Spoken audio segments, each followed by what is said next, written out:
Alright, hi, I'm Denali with Denali Water. Today we're going to go over the yard goat operating safety procedures. Normally you just make sure first of all, do a little walk around, make sure your yard goat's good, tires aired up. Yeah, let's walk around. Yep.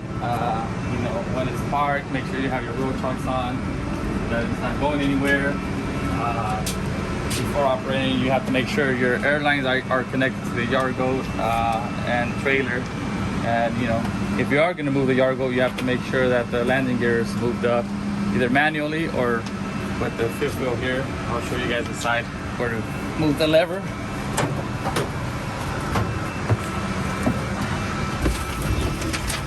So here's the cab of the yard goat. This is where we can turn it on. Before moving a trailer, you have to make sure you let air pressure build up so that it not only has air pressure in the yard goat lines, but when you release pressure to the trailer supply, you gotta wait a while and let air pressure go into the trailer so that you're not dragging your tires in the rear when you're trying to move it. Other than that, this is the trailer air supply. This is the yard goat brake supply, and then this is your gear shifter. This moves the fifth wheel up or down depending if you want to raise it or release it. And here, fifth wheel, this is where you push to release the locking jaw that holds the kingpin when you want to release the trailer. Other than that, everything else is pretty self-explanatory. You have your brake, your gas, signal lights, and the steering wheel. And this is your manual brake for the trailer brake. You have your fuel, your volts, oil pressure, water temperature, miles per hour, and this is your tachometer. And then you have your primary air pressure here. When starting your Hostling tractor or yard goat, first you turn on the ignition switch. Then you give it 1 to 2 minutes for it to build up air pressure, like I mentioned before. Once you hit 120 pounds of PSI, generally you're good to release your trailer brake. And even then, I would give it about a minute to allow the air to flow through the airlines by pushing. At this point, this is the trailer supply, so we have red and yellow knob. This releases the trailer brake. This is the tractor brakes. Okay. When hooking up to the trailer. Question. So where do we read that 120 psi? Where's that gauge? That's here. That's okay, so we read it right there. Yep. Okay. All right. So why don't we go through it? So let's start. Turn on the ignition switch. So that's on. This was already turned on previous, so the air pressure is actually at about 130 psi, which means we're good to go. At this point, we could either release the yard goat brake or the trailer brake. I generally release the trailer brakes and allow a little bit of time so that air can flow through the airlines of the trailer brakes. A lot of mistakes that happen is guys don't allow air to build into the airlines of the trailer, and they just release the brake quickly and go, and what they're doing is dragging the tires in the rear. Okay. What was that sound, Noe? That's the air cutoff valve. It means you have full air pressure built up already. Okay, so it's ready to go? Ready to go. Okay. The cutoff on this one happened at about 100 and almost 140 psi. Okay. So next we can go on to hooking the yard goat onto the trailer. Okay. Now we're going to demonstrate how to connect the yard goat to the trailer here.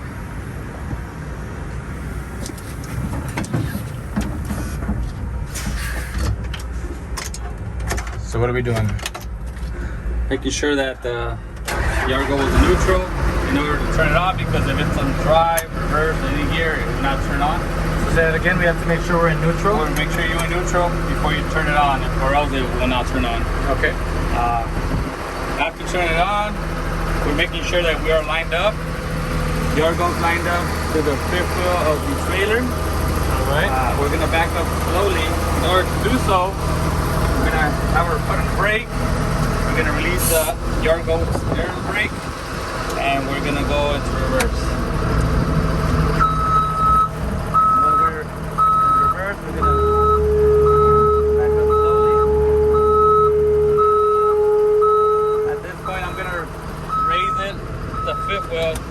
bit so that it's engaged with the fifth wheel. And I'm going to continue going reverse.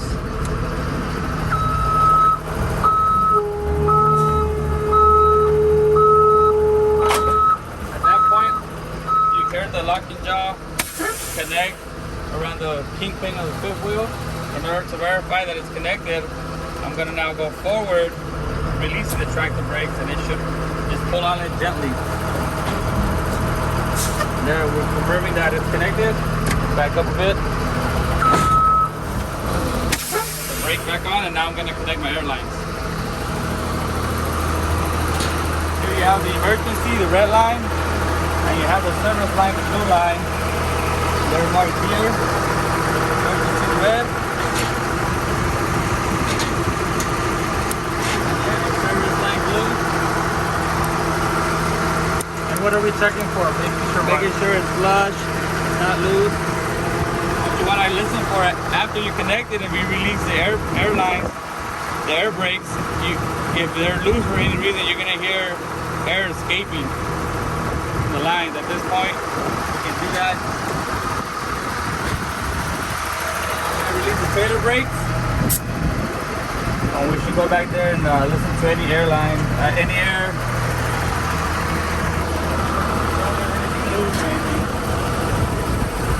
They're not. There's no air noise or anything. Everything's flush. Now we're gonna just raise the fifth wheel.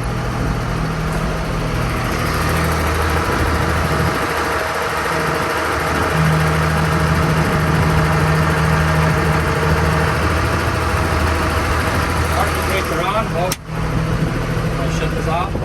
Now we're gonna manually crank up the landing gear just to make sure we have the proper clearance before we move the trailer to the loading area.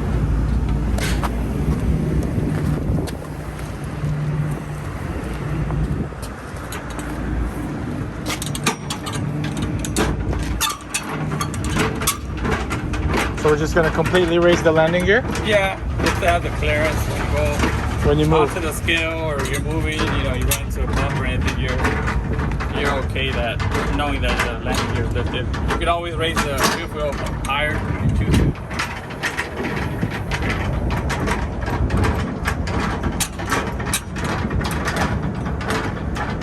And, knowing your area helps a lot. If you have a certain spot that has a dip or the height of your scale where you're loading.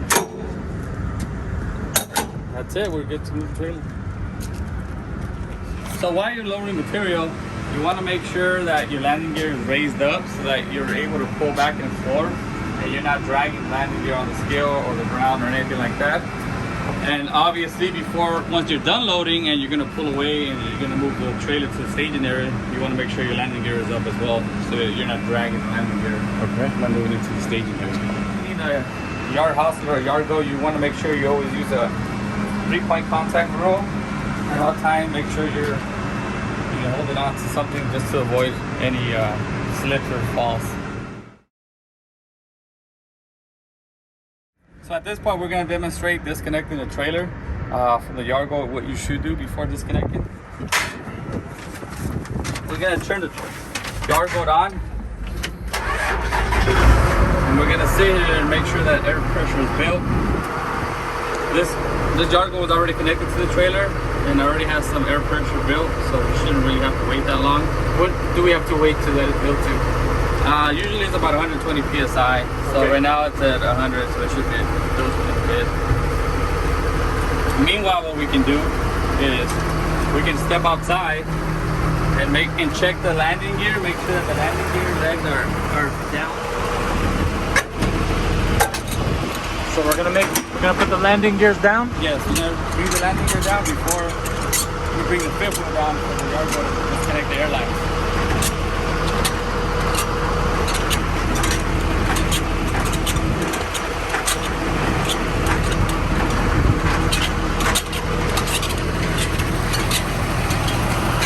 So when bringing the landing gear down, you have to see the fifth wheel position. That one's kind of raised, so I'm not gonna bring the landing gear all the way down because I know I'm gonna bring it down over there.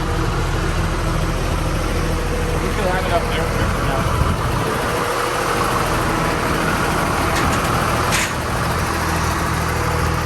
So at this point, we're gonna bring the fifth wheel down by raising this lever. As you can see now,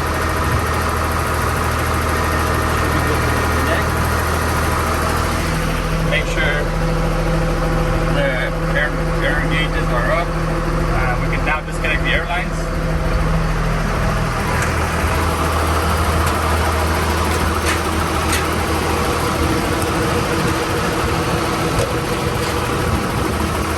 Disconnect the airlines. When the fifth wheel down, you can walk inside the cab now. And you can release the latch from the kingpin fifth wheel. You heard that disconnect. The cargo brakes are released, and now we can move forward slowly so that you can see it should slide up.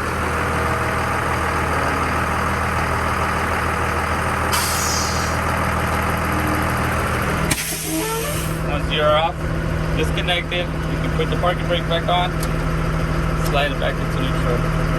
At this point, you can shut off your car.